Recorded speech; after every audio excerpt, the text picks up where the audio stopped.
Mario, you know I love you, but honestly, I don't respect you. Now I know what you may be wondering.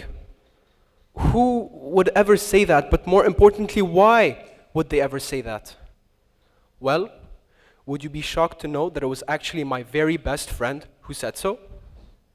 For the sake of anonymity, we will call him Mike. Now at first, that sentence felt like the biggest gut punch I had ever received. I mean, we were friends, right?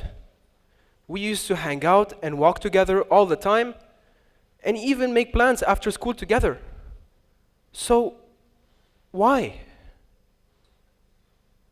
For a whole week, that was the question I would ask myself.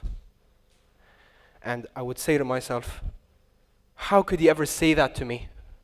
The one person I trust, the one person I rely on, the one person I turn to for advice when I need it most. I mean, were we truly friends? As usually, when somebody would hurt me, I would just brush it off the next day. As I was the type of guy to just bottle up my emotions and let them go.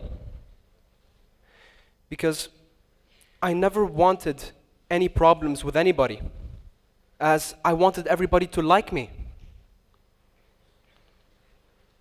But not this time. For once, I have decided that enough was enough.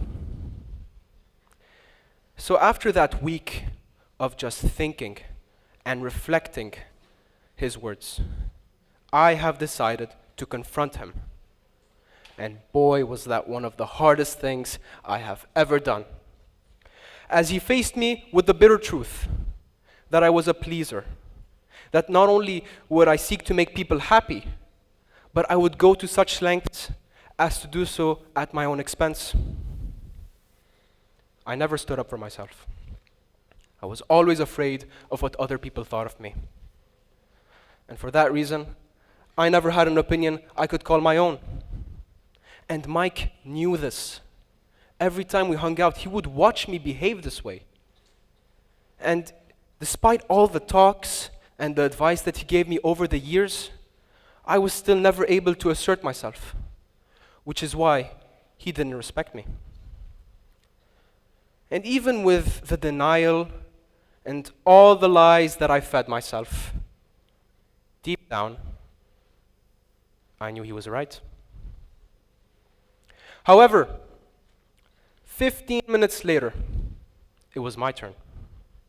Everything that I had bottled up was finally released, as I took my friend and showed him what truly goes on in my mind. And I actually expressed my true feelings and thoughts towards what he said to me. And after that, Mike understood my troubles. This harsh and difficult conversation turned into a heartfelt and understanding conversation, which solidified our brotherhood.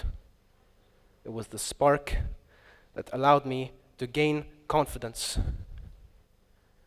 And in hindsight, my initial rejection and frustration to what he said to me turned into appreciation and for his honesty and straightforwardness.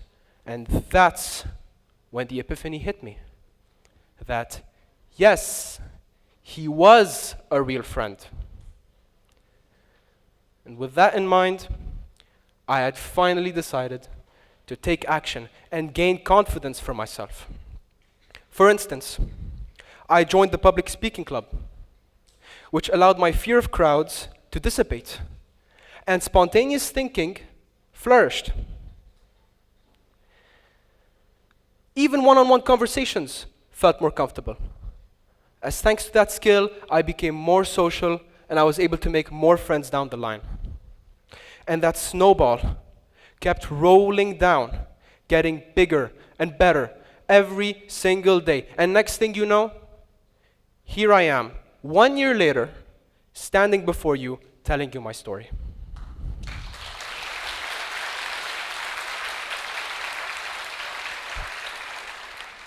This was the beginning of a new me, new perspectives, new ideas, new characteristics. The pleaser that I was talking about had vanished. I became more flexible and relaxed in most situations. Saying no was finally possible, and I had never felt better in my own skin. So, the main takeaway from this whole situation is that if your true friends will stand by your side in good and bad times, and they will never be afraid to tell you the truth, no matter how harsh you think it is. And it's with that I had finally understood what the great Oscar Wilde meant when he said that true friends stab you in the front. Thank you.